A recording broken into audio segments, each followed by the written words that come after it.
In early 80s, the government set up a committee to find out if Kenya needed a second university. And if the answer is yes, to find the ideal location for the university. If I'm not wrong, it was headed by a Professor McKay,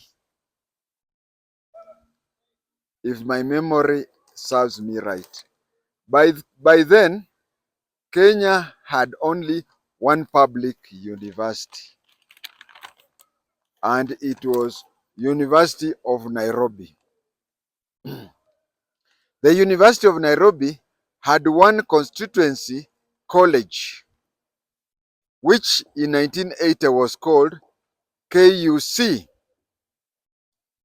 Kenyatta University College.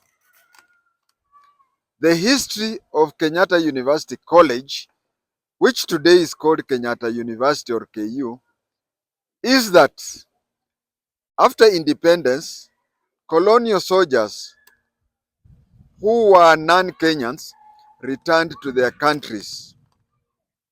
They left a very big military camp that was called Kahawa Garrison.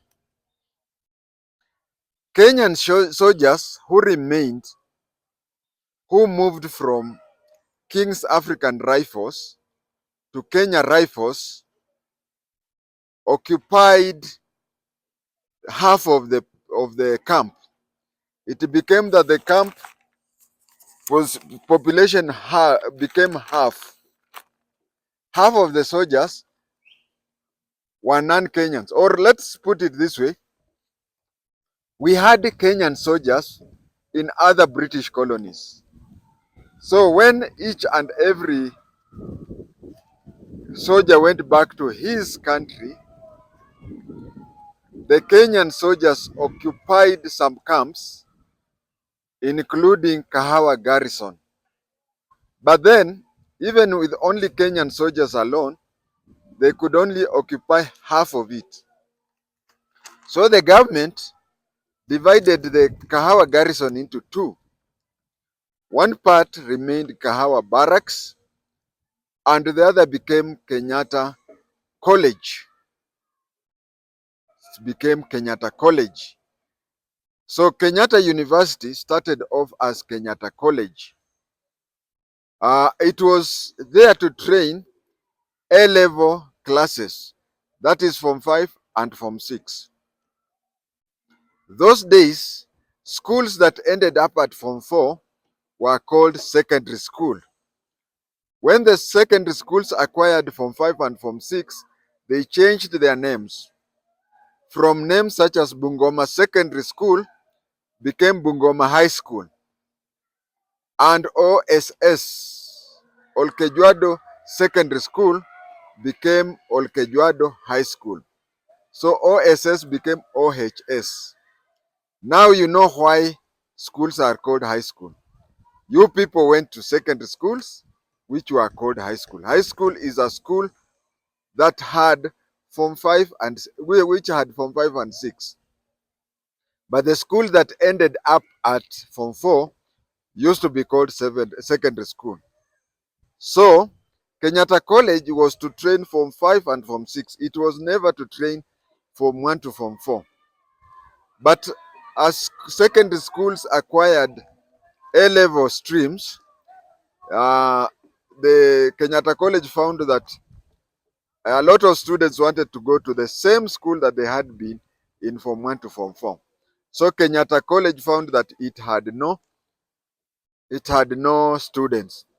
That is when Kenyatta College was converted from being an A-level school. It became a teachers' college, which trained secondary school teachers. Of course, you know about P1. P1 is a teacher trained to teach in primaries. And so Kenyatta College, just like Kinasiriba College, which today is called Maseno University, and others, became what was called secondary school teachers, TTC. And the teachers who came out of that school, just like primary school teachers ended up as P1, P2, P3, teachers from Kenyatta College came out as S1. Me, when I was in secondary, Form 1 and Form 2, we had teachers who taught us who were S1. Just like in primary, we were taught by teachers who were P1. So, Kenyatta College started off as a A-level school. Then it became a TTC, Teacher Training College for Secondary School. That is, the graduates there, just like other TTCs, they graduated as P1. In Kenyatta College, they graduated as S1. Later on, S1 was renamed as Diploma Teachers College. Then, as it was that way, it was upgraded from KC, that is Kenyatta College, to KUC, Kenyatta University College, and made a constituent college or campus of University of Nairobi. That is, it became Kenyatta University College. It took the whole faculty of education. During my time, the faculty of education only gave 3 degrees. It gave the degree of Bachelor of Education Science, Bachelor of Education Arts. Arts nowadays you call them humanities. And lastly, it gave Bachelor of Education General. I don't know what this Bachelor of Education General people used to teach because I never came across any. But when they were graduating, you could hear Faculty of Education, the following the following students were awarded Bachelor of Education General. So in 1980, there was only one university and one constituency university that was called Kenyatta University College, a campus of University of Nairobi. That is why if you meet somebody who is 60 years old and above, they usually call University of Nairobi as main campus. They call it main campus, even today. This commission of McKay went round all over Kenya looking for what today we call public participation. They settled for Eldoret. Why didn't they settle for Mombasa? I don't know. Or even settle for Nakuru, which was the provincial headquarters of Rift Valley. We don't know. Maybe it is because Eldoret is near Baringo. We may never know. It is said that Moi gave out 3,000 of acres at cases. I would rather say that the government gave out that land. That was 1984. On 1st October 1984, that is the official birthday of Moi University. The first 84 students were transferred from the forest department of the University of Nairobi. They lived and studied in tents. Professor Mingich, if I am not wrong, was told to join the university as an administrator. He was teaching in another university where he had acquired professorship, and he was being told to go and be an administrator in a university with 84 students.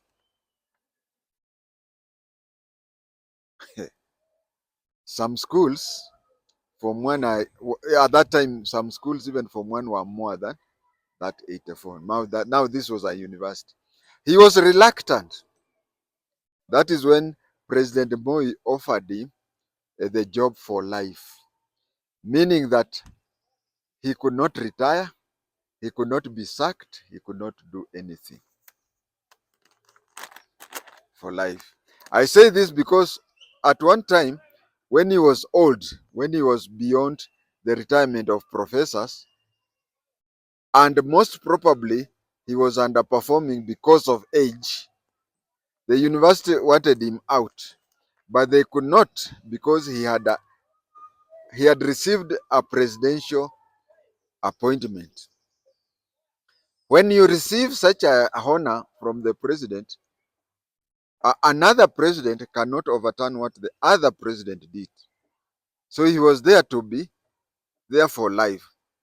Later on, we don't know what system was used. He accepted to leave, and receive a retirement benefit. So this is how it was. They went and settled in a forest, 3,000 acres, 84 students, uh, being called a university. Now that was called the university, MOI University. The university is the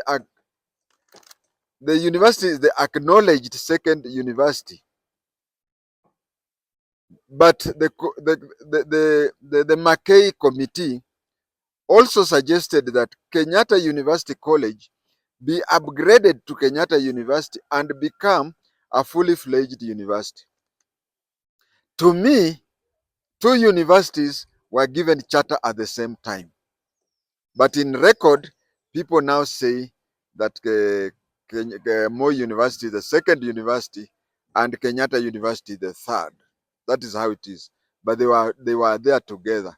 Maybe there is a photo finish there for those of you who know athletics.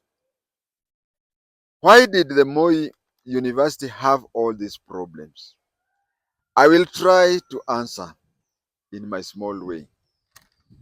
One, the university, that is Moi University, more than any other university in Kenya, was used as a mother university to other universities. Other universities have been mother universities to other universities, but I don't think there is any single university in Kenya which has single-handedly participated or given birth to 10, yes, 10 universities, starting off with Laikipia University College. Do we still have Laikipia University College? I don't hear of it. Laikipia University College used to have problems similar to Nyamira University College, where people from Laikipia district, by then it was a district, used to disagree on which location the university would be placed. So the first university that came out of Moi University was not Nyamira, but was Laikipia University. For another university to start, usage of facilities and staff of the mother university without pay drains the university. For example, the university is well established. Now there's another campus they want to start somewhere there. They take the dean, they make the deputy dean be the dean of the mother university. And the dean is taken to the other university because he or she is very much experienced to start another college from afresh, college or faculty, whatever it is, minimum to start off a new university. So you find that at the end of the day, the new universities, the mother university becomes like a yanjo, a place to train others and give out.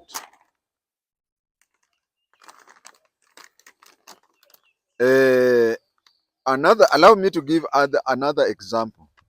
Moi University sells some of its land in Eldoret. You remember they were given 3,000 acres. They buy land in a certain town and constitute a new campus there. Sometimes the government promotes the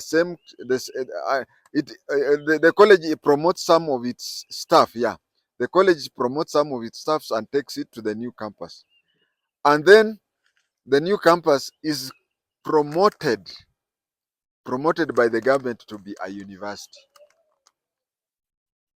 on land that it did not buy, on land that MOI University either sold its properties or land so as to buy that new land. Then the new university comes up, brand new, with a new land, with no loan, with whatever.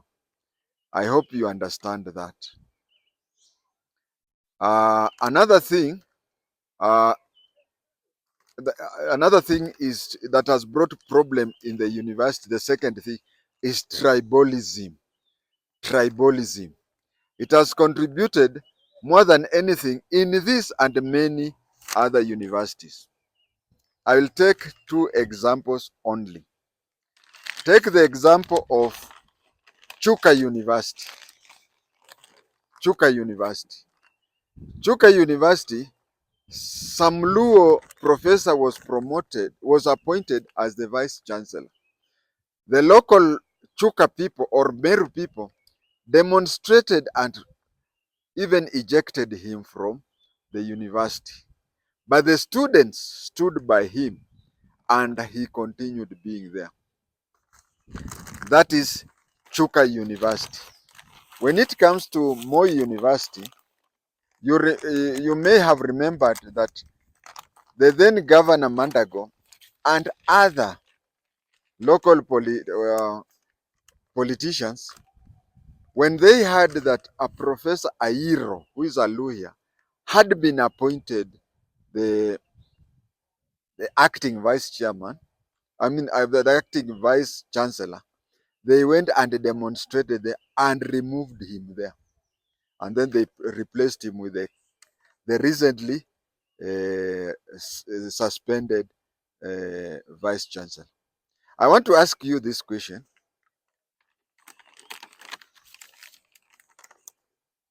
Must Masinde Muliro University have a lawyer vice chancellor? Must Chuka University have a Mumeru vice chancellor? Must Moi University have a Kalenjin vice chancellor?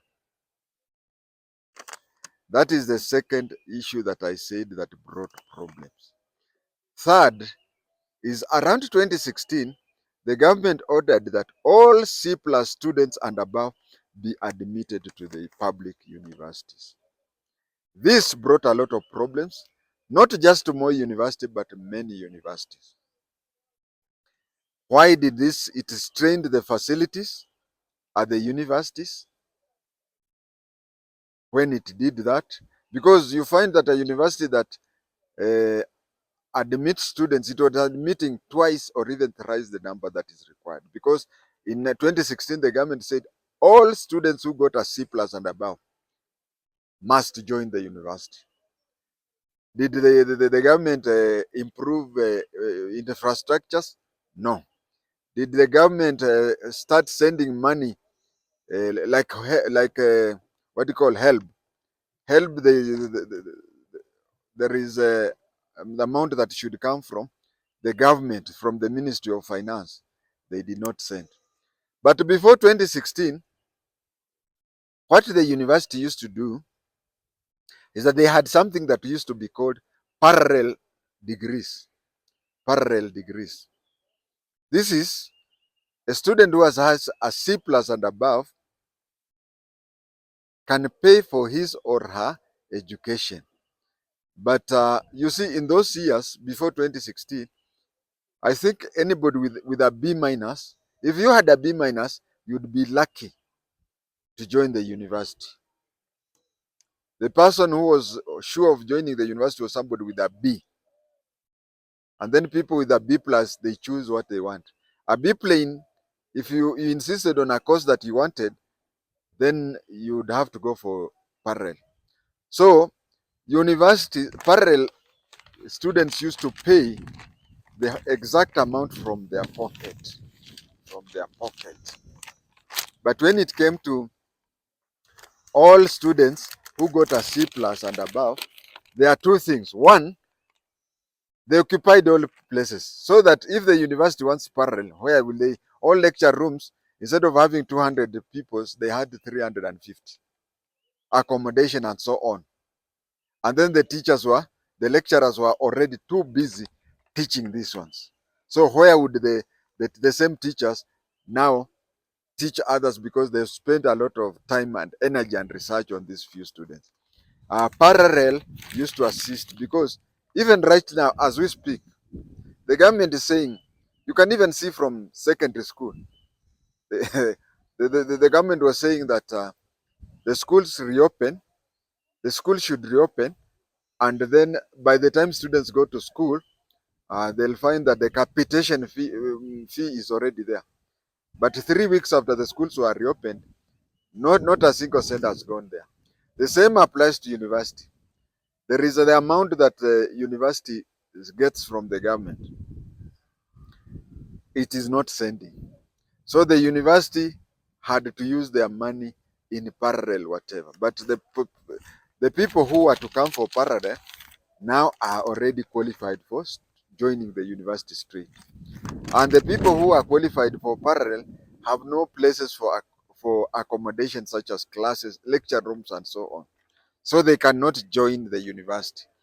This trained this and other public universities both in space and student funding. The issue is yet to be resolved in this and other universities. In this, by I mean MOI University. MOI D. MOI University had massive properties, most of whose records were poorly kept. This led to stealing and selling of properties without accountability. Lastly, as I finish, I don't know. By the way, I did the 763, so I don't know about 844. What is this thing that most universities really like? Not most universities, most academic places like Gates. Moi University, when it had a lot of debts, it went ahead and constructed a very expensive main gate. Very many schools have done that. My A-level school, Bungoma High School, constructed a gate which even had a cell. I don't know, maybe the person who was given that job, I'm told he's an alumni, a fellow alumni. Maybe he has constructed a lot of military gates that he forgot and placed there as cell. Why place such expensive things there? Hmm? We have had senior appointments to senior positions in universities having tribal leaning, that like I just said a few minutes ago. You find that positions of administration I only mentioned of vice chancellors, but even if you are to take the universities, if you go to a university and find that Masinde Muliro has lawyer supporting staff, you'd understand. But if you find that most of the positions in senior ranks in majority of the university are people from around, even when we were in Form 5, Form 6, we used to have head teachers from other parts of the country. Why should it be that way in the universities? Najiuliza sana.